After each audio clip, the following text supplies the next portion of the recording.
go, okay, what am I doing with my life? It's like a really big question. Like, why do you want to wait until a time where you are potentially less capable? Why do you want to do that? Why do you not want to spend the best years of your life doing the things that you love the most? It's not the right time. It's never the fucking right time. Right now, I've got a problem. I want to make it better. This is the solution to my problem. That's a safety net of your brain going, you're going to fail at this. It's fear speaking. What business are you building for the lifestyle that you want? Do you think we fuck witter a lot of life away? We witter a lot. Witter.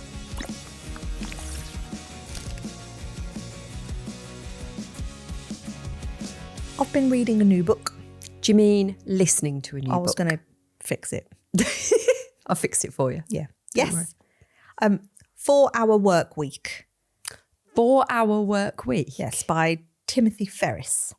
I feel like it's quite an old book now, but Darren bought it me. Oh, I feel like I want to say within the last 10 years. And I never read it. You still never read it? Shut up. But do you know why I chose not to read it? Because I was like, 4-Hour Work Week. It actually turned me off. Did it? Yeah. It would turn most people on. You reckon? Yeah. Who's listening to this going, 4-Hour Work Week? Awesome. Yeah. No, it turned me off, and I don't know why. Maybe it was the thought process of, is that possible? I think I'd be very bored if I had a 4-hour work week. Well, I was like, I don't know how it's actually feasible until you've already built the thing. Is the 4-hour work week with working on the business or just working in the business? Well, this is it. There was no context. I literally just got presented with a book with the title 4-Hour Work Week, and my brain went into over analysing, and I was like, how is that even possible? And it doesn't appeal to me because I don't believe it's true, so I just chose not to read it. So now we are listening to it. I am now listening, reading. How far through said book are we? Chapter 8. Okay. So what are your key learnings? The first half of it I really like.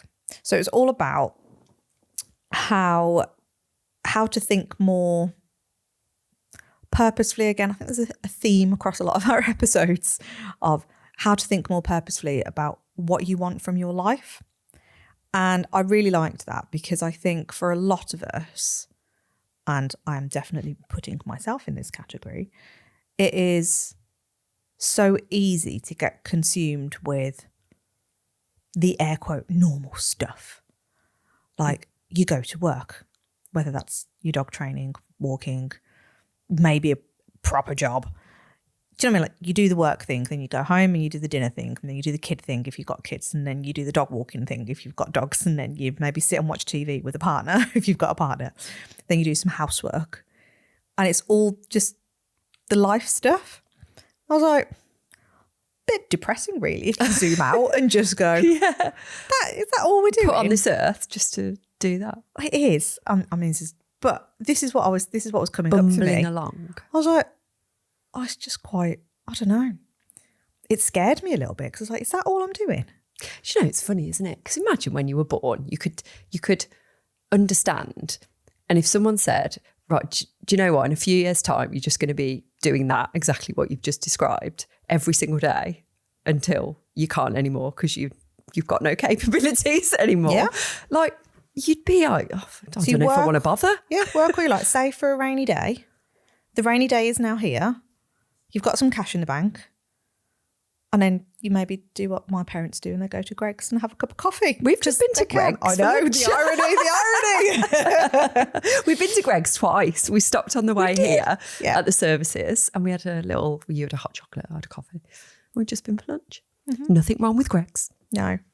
But, do you know what I mean? Like, I feel like this is a big, I don't know, it's like a scary thought process really to go, okay, what am I doing with my life? It's like a really big question. Yeah, and do you know the rainy day thing? Does it ever come? You know, when we squirrel away money and we go like, oh, we'll have that there for a rainy day. And yes, I know things break. I know cars break. I know washing machines break. I know, all that stuff happens. But yeah, okay. Then what? Like we've got that money for that and then we fix it and then we're back on that wheel again.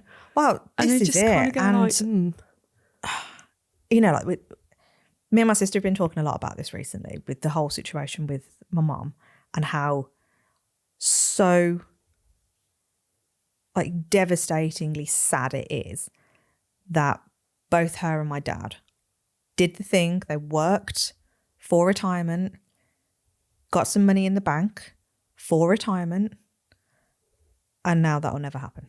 Yeah, won't enjoy it. Like there's just nothing there. And all of that money's just going to go on like a care home. Yeah. And it's soul destroying to think of that. Maybe that's where like, it's, I don't know, it's been like a bigger, like and a harder hit for me. It's the time, isn't it? Because you think, oh, I've got time when I retire. Oh, I've got time. So you've got the money and the time is what you think. And then something like that happens, you haven't got either. Yep. And it's just like a massive... big slap in the face. It is. It's really. like a massive reality slap of like, just, fuck, just... So yes, I'm listening to this like 4-hour work week book, and it's really drilling in on like, because it kind of talks about that a bit of like, what are you waiting for? Like, why do you want to wait until a time where you are potentially less capable, whether that's physically or mentally or whatever it is? Why do you want to do that? Why do you not want to spend the best years of your life doing the things that you love the most? Yes, fair point. I'm like, fucking hell, like I'm soaking all this up. I love this. Do you know what? When we see these really young entrepreneurs, especially here where we are now recording this podcast, we're like, oh, imagine if that was us like a few years ago. And you can have that kind of... A few years ago. Well, yeah, quite a few years ago. Well, for me anyway. And it's like, you can look at life like that. And we say it and we laugh, don't we? But we're here now, we're where we are, and that's it. You can't change that. But you kind of go, imagine what we'd have done if we'd have got shit sorted then. Yeah. And we'd created CBA then. Mm-hmm. Yeah, it's... But you just don't know. It's a journey as well, and you've got to get to where you don't know what you don't know. You're ready for it at certain points, aren't you? But yeah, but it just got me thinking of like how are we all spending our time? What are we choosing to do with our time? Because it is a gift. Yep. I know that sounds very woo, but again, for me, my personal situation anyway, like it has become a massive thing, and I think I have started questioning like what I'm doing with my life, and almost in like that soul searching way a little bit to go, okay, are we doing that? And I remember talking to, well, not even remember, these are the conversations that I'm having with Darren on, okay, so what do you want from life? And then he's like, oh, fucking hell, what have you been reading now? I'm like, what do you want from life and all this stuff? And you can see that he's just like, I don't know. And I think I've sent him into a spiral because he doesn't know. Because he's just in the, I don't know, like that season of, well, I need to work. We need cash. We've still got to pay the debt off. We've got these kids now that we're homeschooling. When am I supposed to do anything that I want to do? The things that I want to do, you need a fuck ton of cash for, and you need time for. But would you do them anyway? Well, this is the conversation. It's like, well, if you really wanted to do it, then why are you not doing it? You'd find a way. Does everyone have a purpose? I know this isn't what really this episode is about, but... Who knows what the episode's about? We'll see how it goes. It goes wherever it goes. But do you think everyone has got one? Do you think everybody has got they'll figure it out what they're supposed to do at some point, whether it's earlier on in life or later on? Do you think there are some people who just kind of go through it and never know? Yeah. Yeah. I'd say more that than the other one. I think so. But I do believe that every single person out there has a unique ability, a unique skill set, a unique superpower that if they chose to and wanted to lean into it, could do amazing things. Yeah. And that amazing thing can be anything. It doesn't have to be a huge amazing thing. No, does it? and I think sometimes this is, I mean, I think I've always felt like I wanted something bigger. I wanted to have like this massive impact, and that's been like a driving force of my whole life pretty much. But then on the other side of it, I don't see that being, that's what everybody has to do. No, and actually when I look at me, I never thought that I'd be able to do that because I didn't think I was good enough to do that. So like if somebody had asked me do you want to make a big impact on the world? I'd have gone, yeah, but there's no way anyone's going to listen to me or take my advice on anything, because I don't feel like I'm that person who is not necessarily confident enough either. It's not that. It was just like, I'm just little old me. Why would anyone I'm not special. listen? I haven't got an audience. I'm not doing anything. But if the opportunity, and it has, and it is, come along to actually change that, I'm like, yeah, I'll go for that, because why would you not want to make a big difference? Yeah. I think it's finding your version of it, isn't it? Because I know, like, for me, that's why I started dog training. I wanted to have an impact that had affected me so profoundly. That's like, I absolutely loved it. When I realised that I could, and it sounds really woo, but you're all dog folk, so hopefully you get it. But like, when I realised that I could actually like speak to dogs and have a relationship with them. And so crazy when you do uncover a whole new world, isn't it, really? Because like, most people walk around not having a clue. Yeah. If only dogs could talk. They fucking can. Yeah. I was like, and I asked her to do something and she does it. And I was like, wow, we don't speak the same language, but we're speaking. Yeah. And I was blown away by it, absolutely blown away. And I became obsessed. Like, I fell in love with it. I remember working at my old corporate job, and I'd be sat there like not doing the job at all. And I'd be researching dog stuff, and I was like playing around, I say building my business in the loosest sense, but I was so obsessed and passion driven that that's what I wanted to do. That's all I could think about. I was in dog groups, I was downloading books, I was looking at courses I could go on. Like, it totally consumed my entire world. And I remember feeling, well, I can feel it now because it's like remembering it and like, oh, just that excitement to go, I want to do that. And then every time I went to a conference and I spoke to another dog trainer that was doing it full time, I was like, oh, I am in awe of you here. Like, how have you done it? So you're a business owner and you get to do the dogs and you're like, oh, this is amazing. Like, how I want that. And I was upset. And to me, that was just following that superpower that I felt like I had at the time, which was just, oh my God, I can teach other people to speak to their dogs. Yeah. How amazing would that be?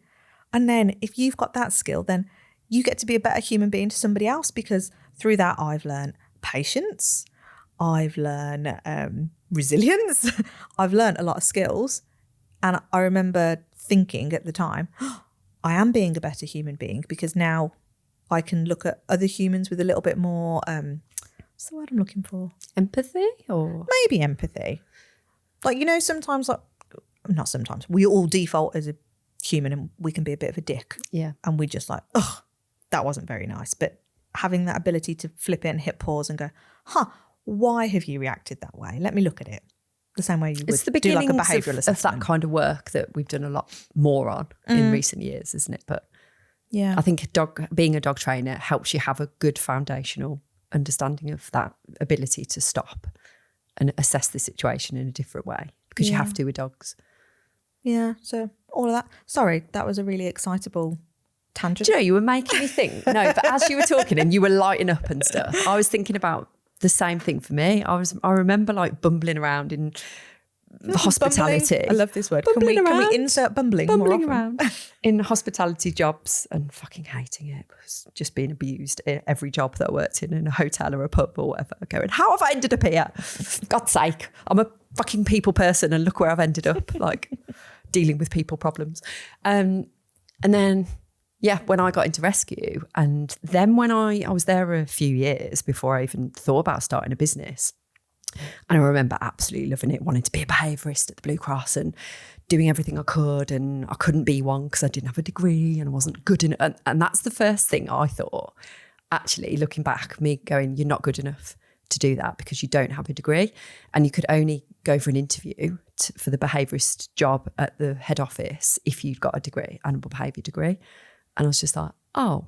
And it kind of sort of quashed it a little bit for me, going, oh, okay, well, I thought this was the thing I wanted to do, but I can't do it now. And it was a bit of an obstacle. But never once did I think I'm going to go to uni and have a degree like you did. wasn't that strong a pull for me. But I just thought, well, I'm going to stay here and immerse myself in all the stuff. And then I remember when someone told me about puppy school. I can't remember who it was, but I'd never heard of it before. And then someone told me about it, and I was on my, I was actually supposed to be doing work in one of the dog kitchens where we prep all the food and stuff. And I was on the computer researching it, going, oh my God, I could actually run my own business, and this is how I do it. And I have to go through this training course and I was looking at the dates and going, yes, I can do that. And I just remember myself feeling so excited about potentially doing it. Not again thinking of myself at that point as a business owner. I was just like, I could have my own business, but again, the impact I could have on people. And for those who know my story, it's like preventing the dogs ending up in rescue. That's what my driving force for doing the puppy stuff was. And I remember when I told the girls at the Blue Cross that I was going to start this business, and I was still at the Blue Cross, I started the business, got it going. They're like, why are you doing that for? And I'm like, well, because why would you not? They're like, oh my God, that sounds like a whole load of hard work to do that. And I was like, well, yeah, it is, but how rewarding is it, like, as well? Because I get to do all this stuff and I get to run it how I want to run it, within reason, to a point when you're part of a franchise. And they were like, oh God, no, I just want to walk dogs and look after them here. And I was just like, straight away, that's where I thought, this is where we differ, because I loved doing that as well, but I knew there was more for me. And I think that was the first stepping stone for me to go, like, I love doing the job I do at the Blue Cross. And when I knew I couldn't have that behaviourist job, I was like, there was always that kind of like, well, how far can I go here? Because I could be, an opportunity came up where I could have applied for an assistant manager job. And I was like, I don't want to be an assistant manager because I won't be involved in any of the stuff to do with dogs then. Because if you're an assistant manager, you're managing the people, you're managing the place. And I'm like, you have nothing, you don't have any contact with the dogs and stuff. And I wanted that contact with the dogs. So I was like, well, I can't do that. I'm going to just go into doing my own business. And that's when I ended up kind of leaving the Blue Cross and then getting a part-time job at the Creme, as I think we've mentioned on here. But I think it was that ability to go, yes, my life is going to be harder. Yes, there's a lot of responsibility that comes with running a business, but like, I feel like my purpose is bigger than this place now. And that just, again, that's not to sound like ego-y. It's like, I can do that, but there's great other people that do that really well. I feel like my job here is to do something different. And yeah, I remember that feeling of like going, I can do anything I want here. And it's really like nice to know you can do that, isn't it? It's exciting, isn't it? Really it's exciting. Like you want to do it and you get to do the thing that you love, and it's just like, how can we do this? But yeah, like, I think that's why when I had all those feelings and then you go in and you create this business, it doesn't feel like a business, does it? You just feel like, no. I'm a dog person. Yeah. I'm just helping you train dogs. And yes, there's an exchange of cash in it, but it definitely doesn't feel like a business. No, that again, it never felt like I was a business owner. No, it's just like, I'm really lucky that I get to do this thing and I love it and I get paid for it. And okay, I might not get paid as much as a proper job, but look what I get to do. Yeah. And I think that's how a lot of us feel about it in the dog training arena. Yeah, I'd say for the most part. So then, you know, like taking it back to that book where it's like work 4 hours a week. I'm like, how? Because if you really love what you do, why would you only want to work 4 hours a week? And I don't see how it's possible to work 4 hours a week unless you've already built a business that is functioning, and then you kind of take that step back. But again, that would kind of defeat the object of, well, if you love what you do, why would you want to take a step? I guess though, it depends if you've got people working for you, you're spreading a wider message potentially. Well, this is it. So, but I'm glad I've given the book a chance. Like I said, I've still got to finish it. But yeah, that whole like first section was taking you back and reliving these memories of like, why did you do the thing? Like, what do you actually want from life then? How are you choosing to live your life? And I think it did actually make reference to there are people out there, and this is where I was like, oh God, because I've been in a bit of a slump lately. If you want to choose to spend your time and sit and watch Netflix for hours on end, like, that's on you, but is that your life? Is that really what you want? Is that your purpose? And I'm like, oh, no, it's not my purpose. I don't want this. Don't want to play my game all the time. No. And then what did I do the same night? I went home, watched Netflix and played my game. Because I'm buzzing in the moment. And then it's like, oh, I'm still in my slump a little bit here. How do I get out of it? But I think this is, it's the challenge of life, isn't it? It's like, okay, so how can we design our lives essentially to go, what do we want from them? And I actually think that is a really hard question to answer unless you've done a lot of work on yourself. Like I said, Darren turns into a puddle if I ask him that question. Hasn't got a clue. It's like, I don't know. I was like, what would you want to do for yourself then if you had time and if you had money and all this stuff? It's like, I don't know. I'm like, this is where we've got a problem. This is why you're stuck. And then this is why I think a lot of us get stuck, because when we don't know, and maybe we're not allowing ourselves enough thinking time, or enough downtime or whatever it is to actually think about what you want, because we just get stuck in life. Yeah, or it could be a bit similar to what I said earlier about not having belief that you can do anything bigger than what you're already doing. So it's like, if you are in that, there'll be a lot of people listening to this, I'm sure, that have got a proper job and they're doing the dog training as a side hustle, and they'd like to be able to go in fully on dog training. But again, when's the right time to do it? Because so many people are like, yeah, I'm waiting until I've got a bit of cash under my belt and then I can do the thing. But then that cash usually then gets spent on something else, or the washing machine gets broken, as we talked about earlier. And then we start again, and you go like, you can keep going round in that cycle forever, or you can go, there's got to be a point where I've got to do the thing I really want to do. Or if I do want to do it, what do I need maybe support-wise to help me get there? Or who do I need to surround myself with to make sure that somebody's pushing me in the right direction, and I don't just get scared again and recoil and do the safe thing? Well, that's it, isn't it? It's, if we're being brutally and bluntly honest with ourselves, saying things like, oh, I'll just get some cash behind me before I do it.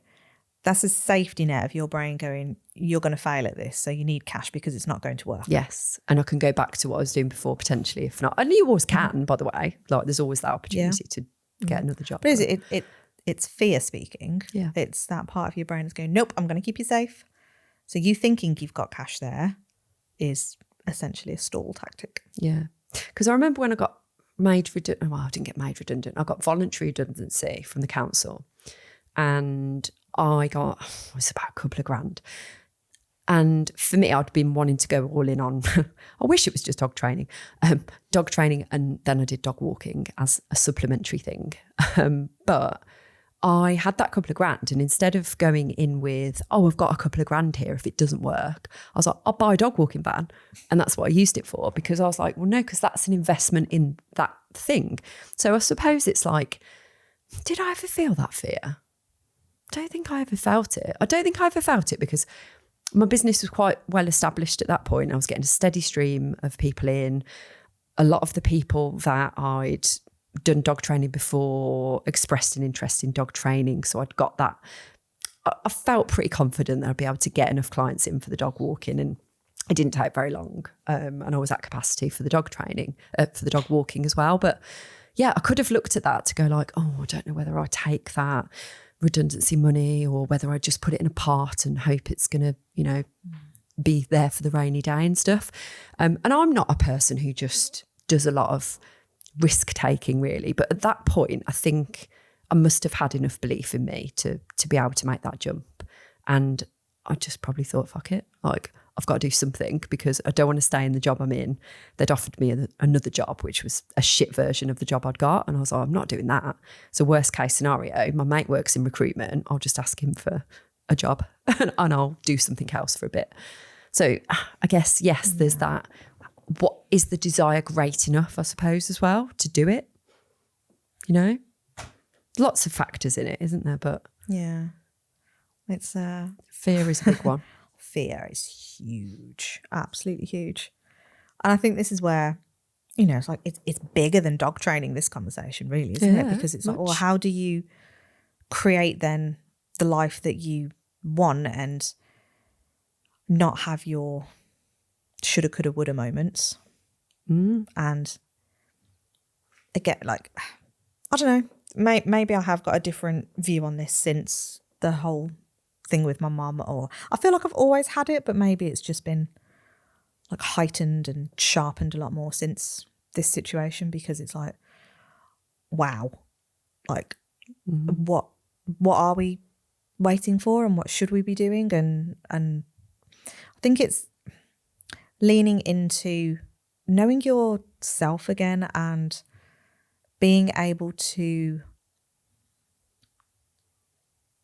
almost, I don't know, just like act as you. I think we live in a world now where social media is so busy and there's advice left, right and centre on how you should be spending your time and what you should be doing and all of that. And when I think because it all subconsciously seeps in, doesn't it?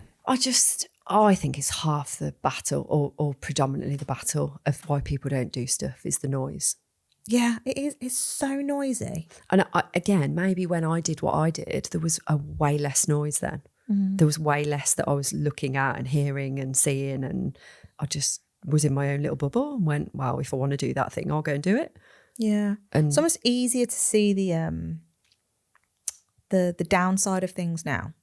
Yes, because somebody will draw attention to the fact that, oh, make sure that you've got this, because if it doesn't work, and you're like, oh, I thought it would work, but now I'm doubting it. Well, we live in a negative world, really, don't we?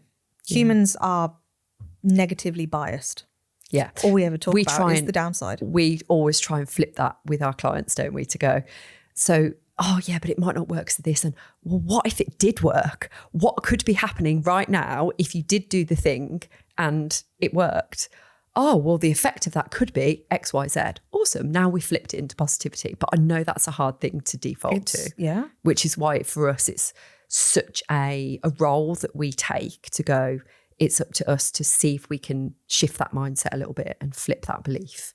Yeah. Because we've all got the belief. I think we've all got the belief, but the stuff around us, like you say, seeps in and puts the doubt in. And the more we surround ourselves with that, the doubt just gets deeper and deeper. And the caution and I'm going to wait for the rainy day. I'm going to save up the cash. I'm going to do this. And it's, when does it ever come? When does tomorrow ever come? Yeah. And I remember that first when I invested business support, and I was like, it's not the right time. It's never the fucking right time. I was like, when? And I remember having a word with myself going, God, $5,000. Like, what could I use that for? Well, what could I use it for? I'm not using it for anything now, am I? So I might as well fucking use it on something that's going to be helpful for me, change my life, make a big impact on my life positively. And I kind of came to that conclusion and went, I could just keep saying, no, it's do it tomorrow, do it next year. But how's that going to help me? Right now, I've got a problem. I want to make it better.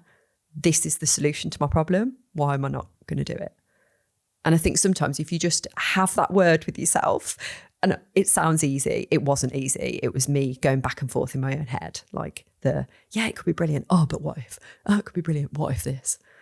And I just was like, do you know what? The pros outweighed the cons in the end. And I was like, fuck it, I'm doing it. Yeah. But it's such a battle in your head. It's the tiniest little bit of influence could change that, swing it to a different outcome. I just honestly like, what chance have we got as humans? No chance. I am coming to this realization like more and more, like we make life so difficult for ourselves. Don't we? Because nobody else is doing it. No. And this is this is a really poor example, but like it's front of mind. We've got so much to do. Like there's so much work on. There's always so much to do. And we know we've taken our foot off the gas recently, and we're applying that pressure on ourselves again, and we're ramping everything back up. And last night I was like, right, I want to because realistically, for where we are in business now, like there's no reason why we, air quote, shouldn't be pulling all-nighters in some respect because of the amount of work we've got to do and because of the impact and the driving force and all of that. And instead, my brain defaults into, oh, and this is a story that I must have heard from someone at some point, but now it's seeped into my subconscious. And it goes, oh, but you've got podcasting all day tomorrow, so you should probably get a good night's sleep. So why would you want to work late? Get like a good night's sleep because you're busy tomorrow. Well, it is a long day. It is a long day. But then I'm arguing with myself going, for fuck's sake, like, where has that story come from though? That's not my story. I don't think that. But I play out the action of that story. It's just like frustrating how other noise gets in your head and you realise that you change your actions based on You do. the noise. But again, having that ability to take a step back and realise it and go, oh, actually, where is that action coming from? Yeah. And it's all aspects of life as well, isn't it? It's not just the dog training bit. It's just quite some strong voices out there, isn't there, in the dog training world? Yeah. So if we were to reopen the dog training business now then, which we are considering doing. Yeah. We are considering it. Where would you start? What would you do? Great question. How do you mean in terms of specificity? Well, I think it's, whilst we're on the theme of, I don't know, like, I suppose it is like fitting it into your life, isn't it? And going, okay, so how would it work then? So if you're already in a job, so technically we're in a job, we've got CBA, how would it work alongside that? How would you fit it in? How many hours a week should you spend on that business? And I don't know, all the thought processes that kind of come into your mind.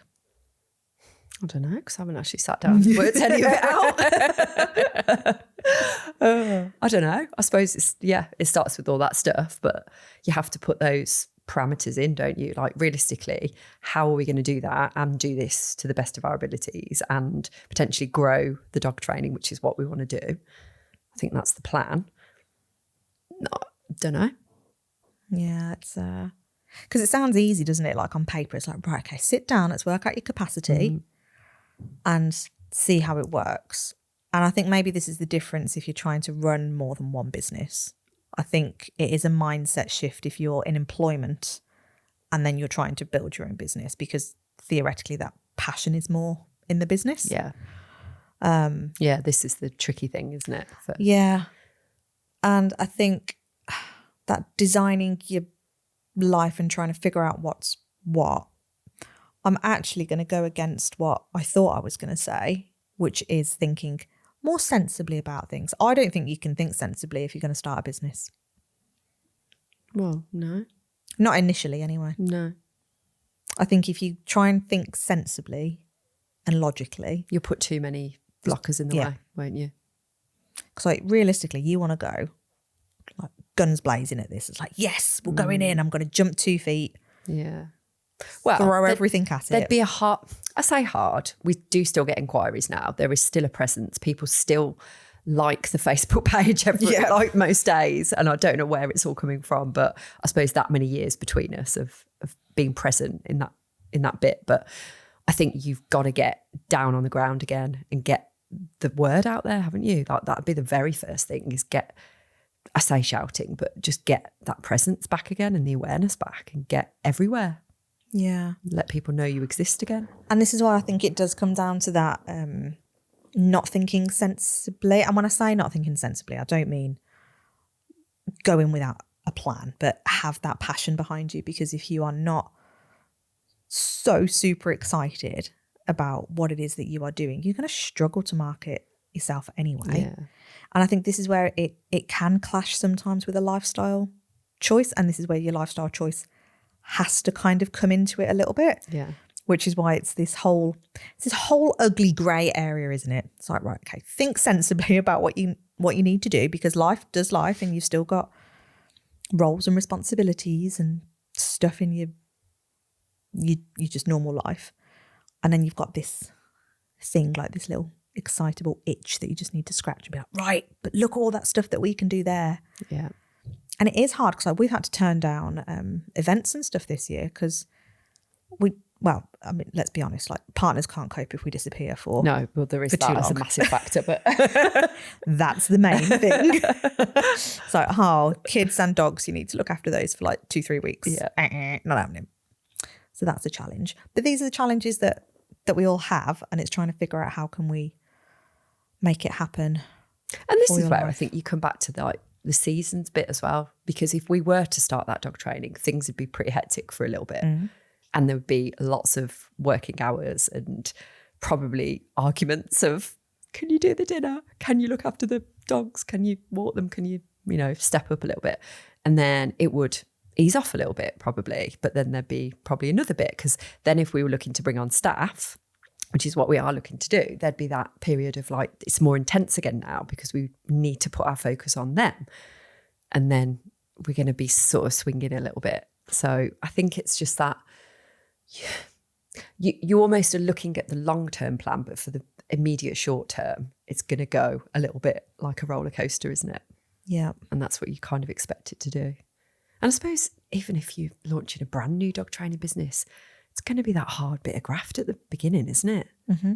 Yeah. You've got to Well, that goes expect back to to do that it. book. That's kind of like what put me off, because I was like, 4 hours? Yeah. No, I don't know how you can build a business around 4 hours. Yeah, because you kind of underestimate. Again, I suppose, I don't know. I don't know whether it's luck or just the way it was really, but I never really struggled to get clients in. And I think it's because I'd always been in situations whereby each thing I did enabled me to have a supply of people, if that makes sense. So when I was at the Blue Cross, started the business, and I'd already got lots of people that potentially could be clients off the back of working there. Then when I started the dog walking, most of my clients were dog training clients. And so it kind of just went like that really. But I suppose you underestimate a little bit about if you're starting everything from scratch and you've got no source of leads and no reliable, like you haven't done that groundwork yet, it's a lot, isn't it? Yeah. To get your name out there and get known. Yeah. You almost want to do like 6 to 12 months, I would say, of brand awareness. Literally be everywhere. Yeah. And when I say everywhere, I don't necessarily mean everywhere, but I mean if you're going to do a tactic, you're going to do part of the strategy, go all in with it and just expect for nobody to feel like they're responding to you and you're talking to nobody, but eventually it will pay off. Yeah. Yeah. And God, get conversations. Because the beauty of dog training really is that if you're a local dog trainer, you can go and speak to people. You can get out there, and local area stuff is like the community around like a local area.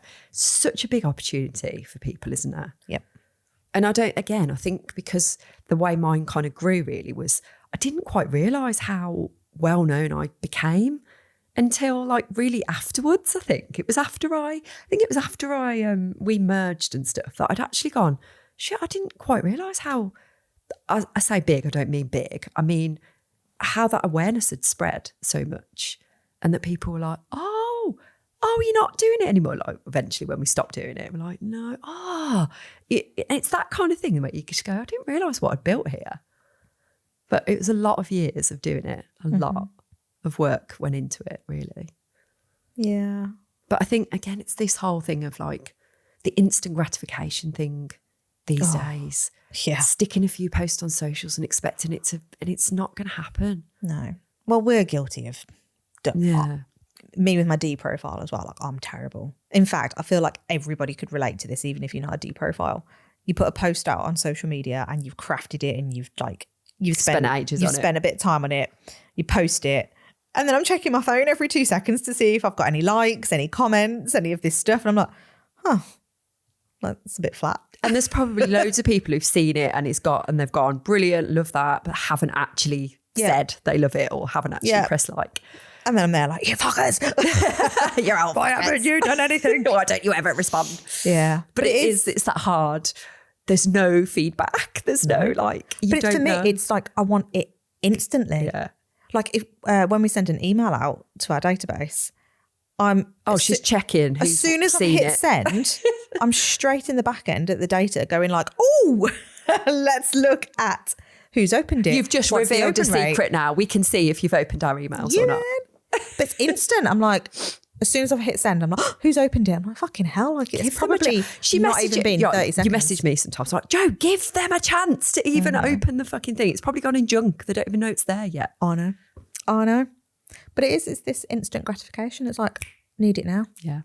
Need it now. But I think when you've got, and I think that's again social media related more so. I mean, not for everything, but I think it's got plays a massive part.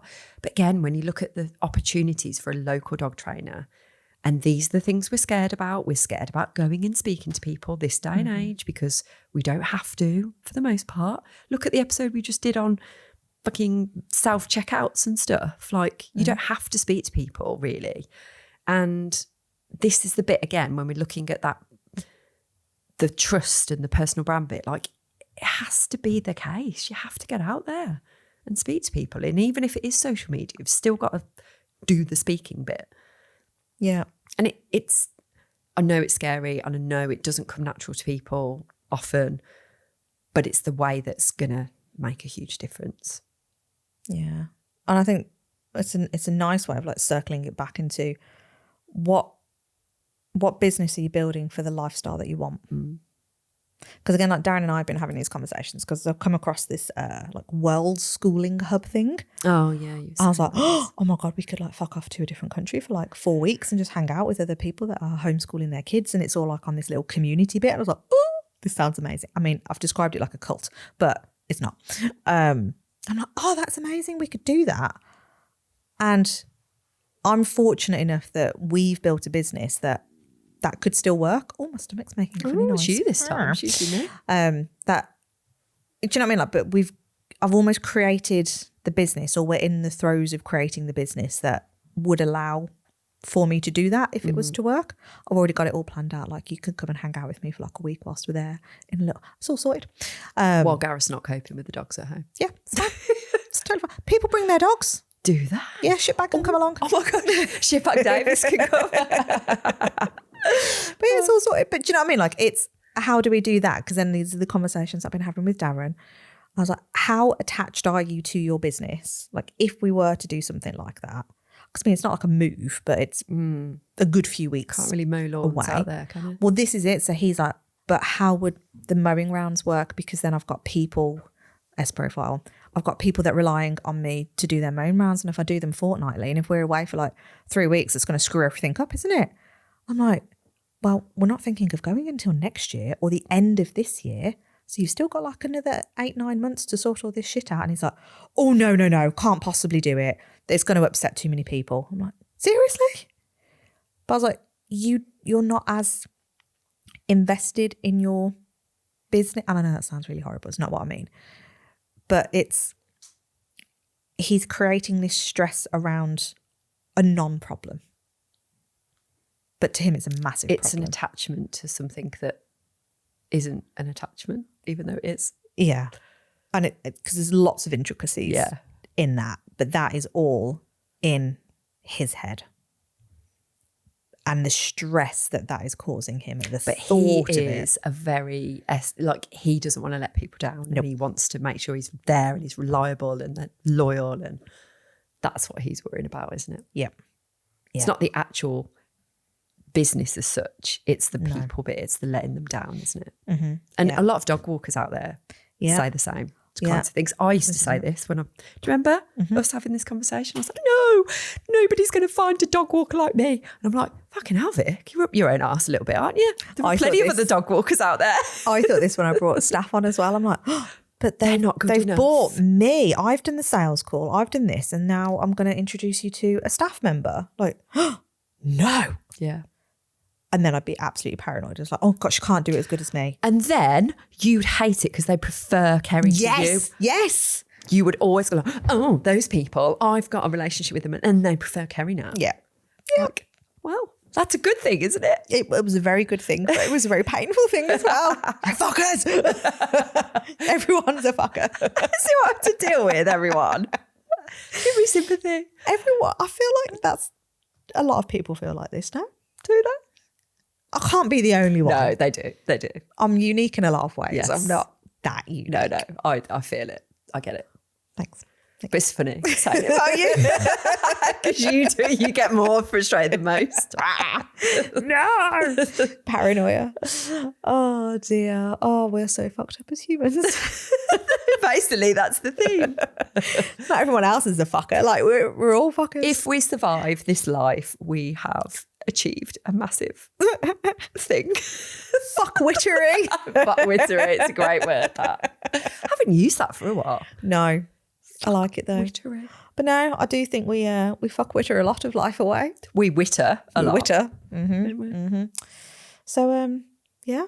So, what's the call to action at the end of this episode, Joe? That was quite an abrupt, like, okay. I've got my hands on the arms of the chair. Even Ryan's rolling his eyes at you at that going, fucking hell, that well, came I out of nowhere. can't see him because he's hidden behind a little monitor over there. What do we want people to do? I want you to come and hang out with us on Facebook. Go on, tell me more. I'm an avid listener to Let's Talk Dog Business, and when you tell me come and hang out in my Facebook group, where's that? How do I get in? CBA community. Yeah. What else do you need? I don't know. There is a link in the show notes, but if you just search CBA community, go to Facebook. you will see our lovely faces CBA on the banner.